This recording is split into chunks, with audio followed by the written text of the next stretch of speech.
Hello, everybody. My name is James Sacchi. I am a fractional CMO for my own brand, James Sacchi Marketing, and I'm joined today here with Tracy Frisbie. She is the Executive Vice President of Sales and Marketing for Buzzballz. Buzzballz is a women-owned business here in Dallas, Texas. They've been ranked several times in top 10, top 5 fastest growing companies in Dallas and Texas and the country. I think JP Morgan ranked them #1 fastest growing women's business in the country. I think if I remember, their sales were north of 300 million, so they're doing quite well in the space, in a very competitive space. And so we're going to be discussing a few items today around their marketing and kind of the business. Tracy, thank you for joining us today. We really appreciate Good to see you, James. Thank you. really appreciate your time, your insights. So let's get right to it. In your role, what has been your greatest success when it comes to marketing the brand?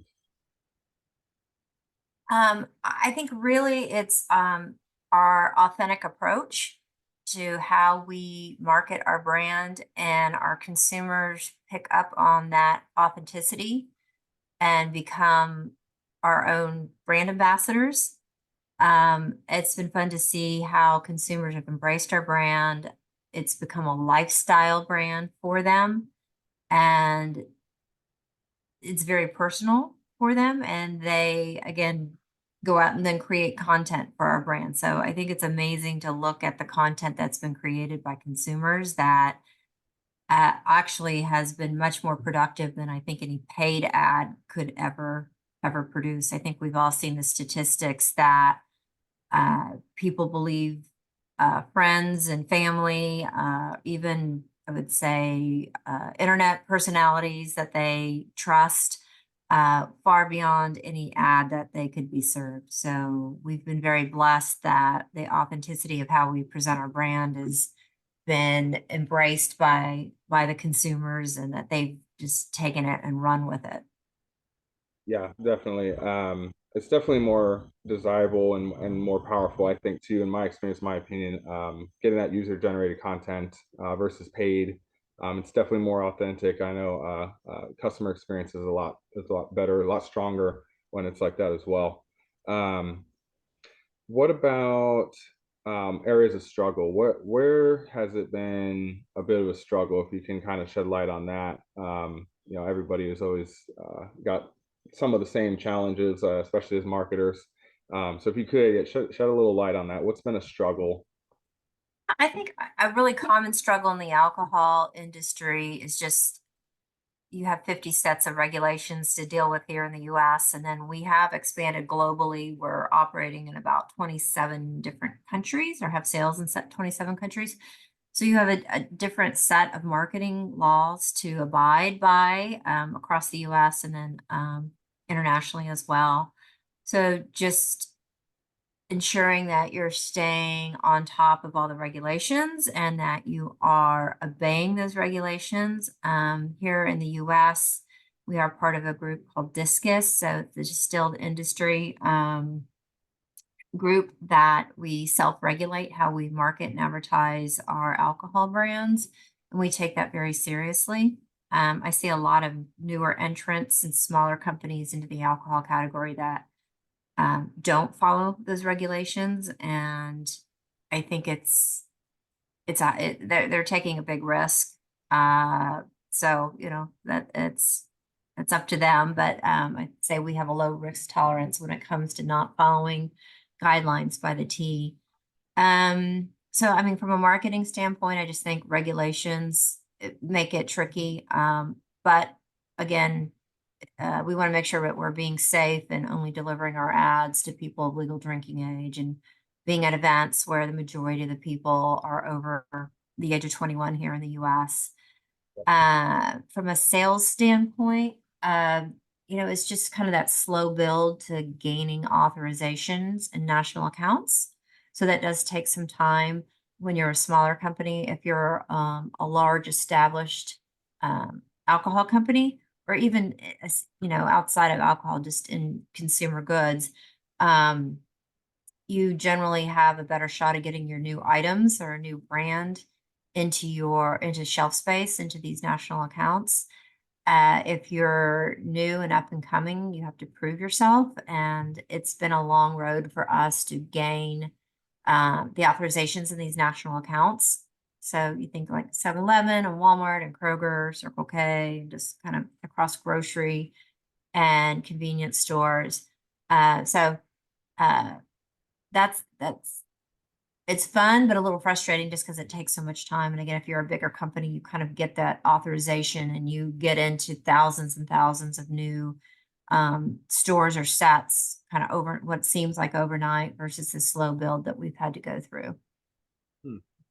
Interesting. Yeah, it's definitely a very competitive space. I've got a little bit of experience, probably minimal compared to you, in that space, and it's yeah, regulation is always tough for sure. Um, so from a marketing aspect, how are you approaching this year? I mean, we have, I think, a pretty good formula that we have used the past few years with a solid marketing mix. So consumer pull marketing, we're heavy at digital just because our consumer base is very digitally oriented. 92% of our web traffic comes from mobile devices. So our consumers aren't glued to a laptop all day long, they're glued to their mobile device. Events, sponsorships, heavy trade marketing still. So still making sure that we're educating retailers and getting the support of retailers for our brand, educating our distributor network on our brand and the offerings. Um, Point of sale is very important to most consumer goods, but especially for our brand. Over 70% of purchase decisions are still made at the point of purchase. And there has been a big return to brick and mortar shopping. And, most people prefer to buy their alcohol in the store. Delivery certainly picked up over the pandemic. Um, and it has kind of dropped down a bit since post COVID, but so some people are still ordering out of convenience from delivery apps, but most people are still just running to the corner store to make their alcohol purchases. So having really attractive point of sale pieces and display pieces, making sure our products in the cold box because 86% of people who decide that they want a ready to drink cocktail pretty much want it then and now. So if they purchase out of the cold box, 86% of them are going to consume it within 30 minutes. Hmm, interesting. Um, AI has been a pretty big area for a lot of marketers and a lot of companies in the last couple years, and this year's bound to be about the same. With so many different AI products coming out and tools, and how companies are trying to integrate that into their business models. Can you share any insights or any ideas around how you might be incorporating AI at all, or is it not something that you're really focused on? What? I, I think it's fun. Yeah, for us, I mean, it's fun to play with. What we have found is if you just said, hey, write us a script or give us a brand description, it's not accurate what's coming back because there's so much misinformation that is created from outside your organization on the internet that when AI is going out there and trying to sort through all this information, what comes back is not what you want to present for your brand. So I think it's fine for some creative starts just to get some ideas, but I'd still say that you need your internal brand team, or if you're working with an agency, someone to definitely polish it up. Um, AI has been helpful when doing consumer research, and especially when you have a lot of open-ended questions. So it certainly can cut down on the time of trying to go through thousands of open-ended replies and figure out what the sentiment is. So we have used AI for some of that just to kind of cut down on hours worth of work of reading through a lot of consumer comments. Yeah, for sure. How Let's kind of shift a little bit to um, the market a little. how do you compete in a saturated, hyper competitive market? I know it's a kind of Well, yeah, broad. I mean, fortunately, we have first mover advantage. So Buzzball's been around since 2010. Okay. And we've been growing year over year. So we really were one of the first ready to drink cocktail brands. You know, we're not a seltzer. We are full flavored, real cocktails. And it was about, I want to say 2018, 2019, when I think some of the larger alcohol manufacturers started to look at the space and thought, well, this is interesting. And a lot of them took their spirit brands and just said, okay, we'll make an RTD out of our spirit brand and use it as branded. But then we also saw around 2019, 2020, a lot of just kind of startups and RTDs that weren't just limited to a spirit brand come into the market as well. Some of them have made it and they're doing well. A lot of them have already dropped off.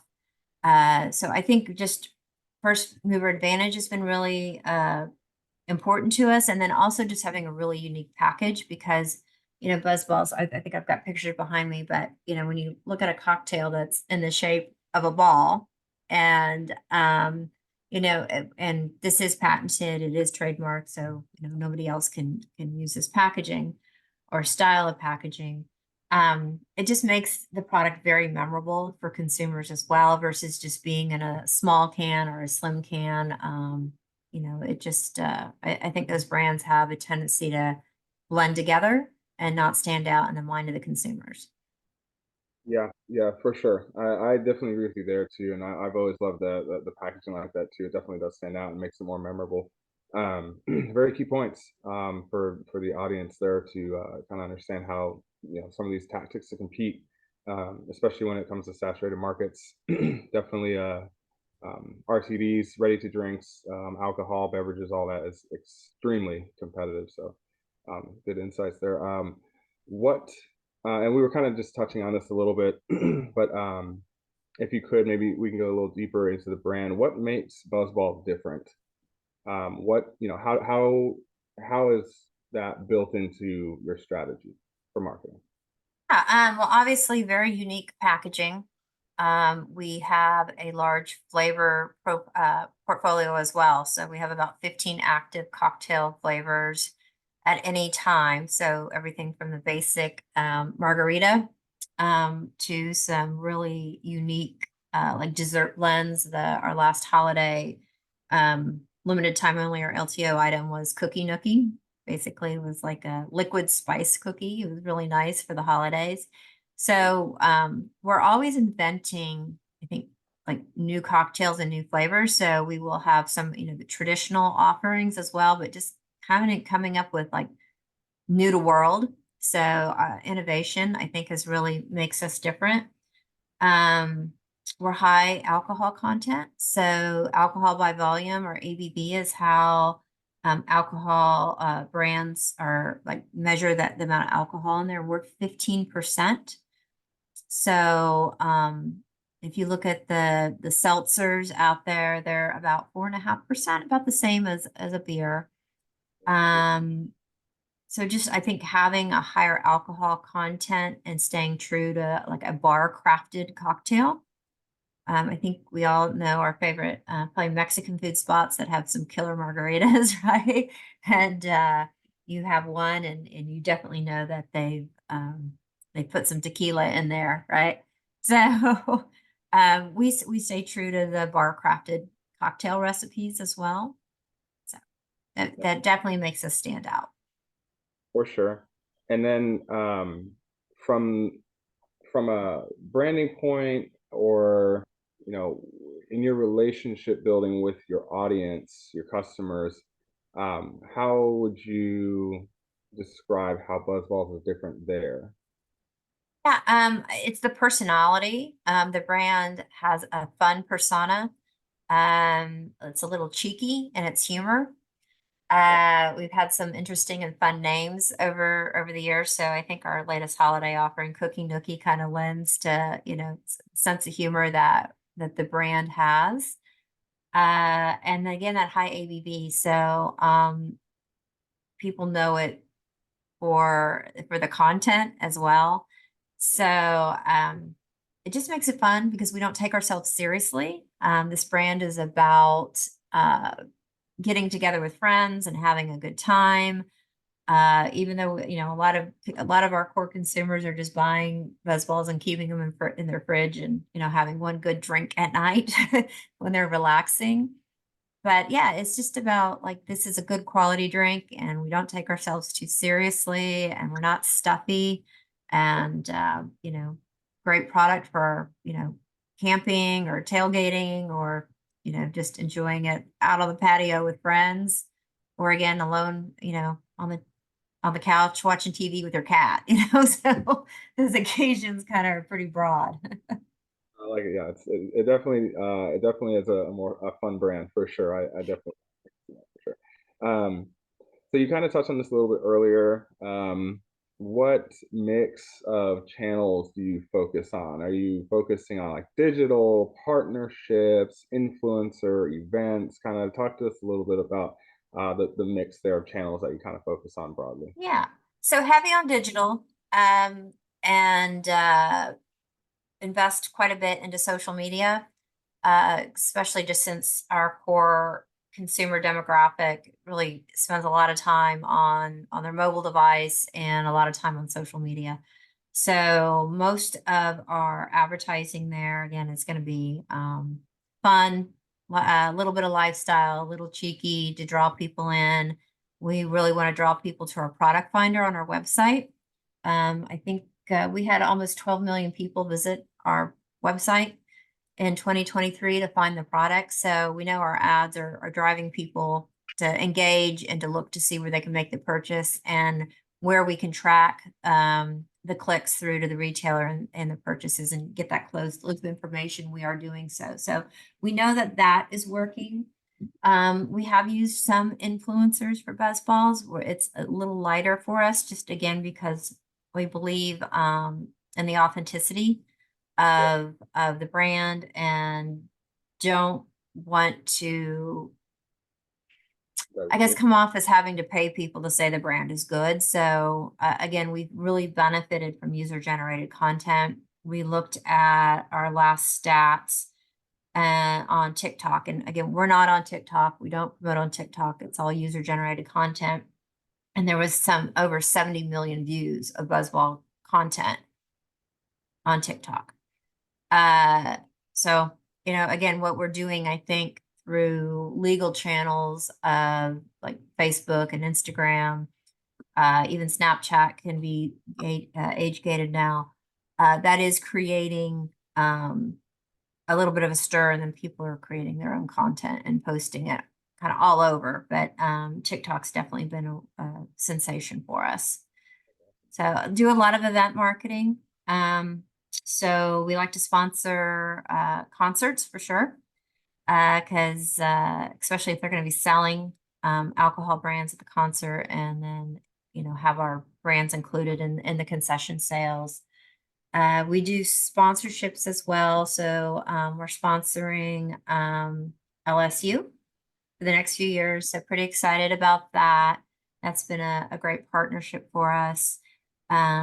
We sponsor a woman race car driver. Her name is Taylor Reimer, and she's making her way up to NASCAR. She started in the dirt track series and the midget cars, moving up to late model on ARCA, and then she's probably a year or two away from NASCAR. We're pretty excited about that. We're on our, oh my gosh, I think our 4th year of sponsorship with Taylor.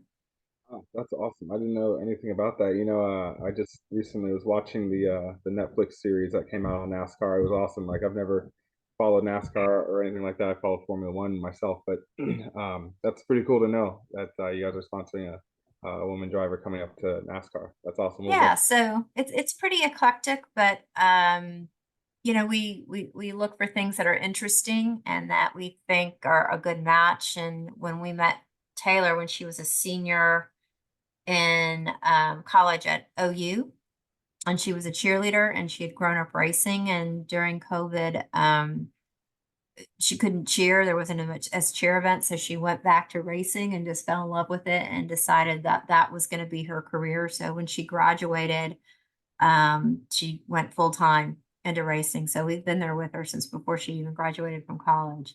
So That's awesome. That's awesome. That's really exciting to hear about. Um, we might need to talk a little bit more about that offline. Um, okay, and so, and you kind of touched on this a little bit. I feel like it's almost been the underlying theme through most of our discussion here. But how do you create fans of the brand? I know that's a tricky one for everybody, marketers, business leaders. How do you create a fan of your brand? If you can kind of speak to that a little yeah, bit. I think number one, you have to have a really good product.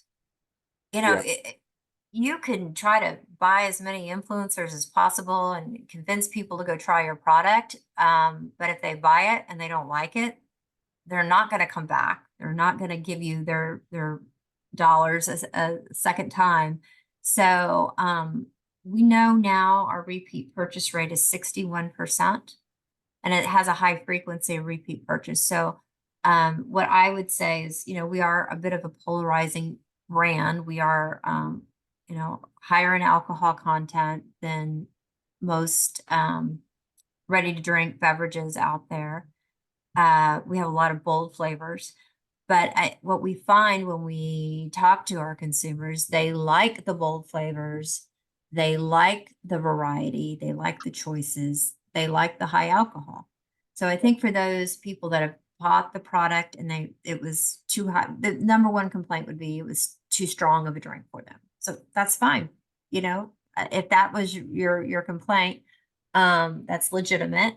Uh, we also know there's a lot of people who buy Buzzballz and then they mix it with a mixer, right, to bring down the alcohol content. But just knowing that having a really good product and the quality, and then again the uniqueness, the humor, just being cool, I think that's what people have adopted, and that's why it's become such a lifestyle brand. We have people making these beautiful flower bouquets that include Buzzballs in them. They're gorgeous. They use our empty containers sometimes for putting floral arrangements in, or as planters. We've seen people decorate their Christmas trees with the empty ones, make Christmas lights out of them. There are people who are now just decorating the containers, so they collect the empties and they kind of bedazzle them. They're pretty spectacular looking. We're getting a lot of fans sending us pictures of their new Buzzball tattoos. So I think when people are willing to put your brand on their body parts, you've got some loyal consumers out there. yeah. So a lot of it is it's having a great product that's fun, that's relatable. Um, so it happens every once in a while. I've been in the alcohol industry a long time, and I really only ever worked with two other brands that people were willing to tattoo on their bodies. So Pretty amazing. No, yeah, I agree. I think too, you guys really did dial in on your audience, and you really identified them. I love that kind of stuff because most of the time, what I encounter in my capacity as a marketer is people have no idea who their brand, or I'm sorry, who their audience is, who they're trying to target. They can't describe them at all, and they end up just kind of, spray and pray.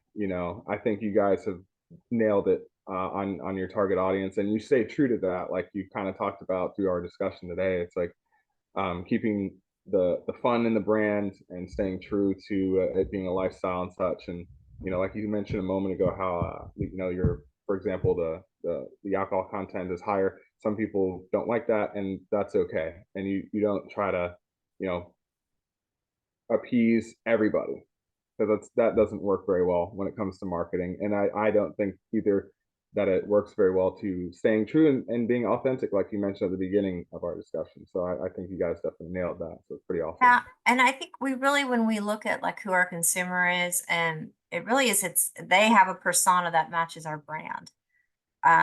These are social people typically, and they want to have a good time, and they want to share, right? They want to share what they know.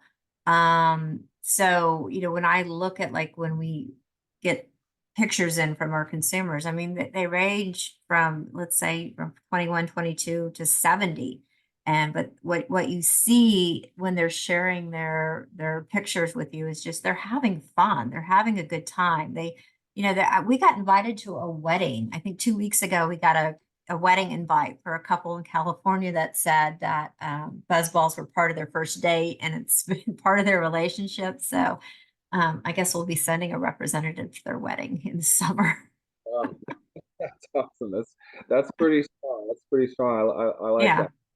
Yeah, if more business leaders could get that kind of a relationship going, I'm sure they'd be a lot more excited about their own work and what they do in their brand and all that. So yeah. that's impressive, impressive. All right, well, that about wraps it up. I appreciate all of the insights and kind of talking with us today. This is wonderful content. I think the audience is definitely gonna like it and get a little bit of a kick out of it too. And if they are not familiar with Buzzballz, now they will be. So, thank you, Tracy, so much. Very, very, very much appreciated. All right. Thanks, James. It was fun to talk to you today. Absolutely. Thank you.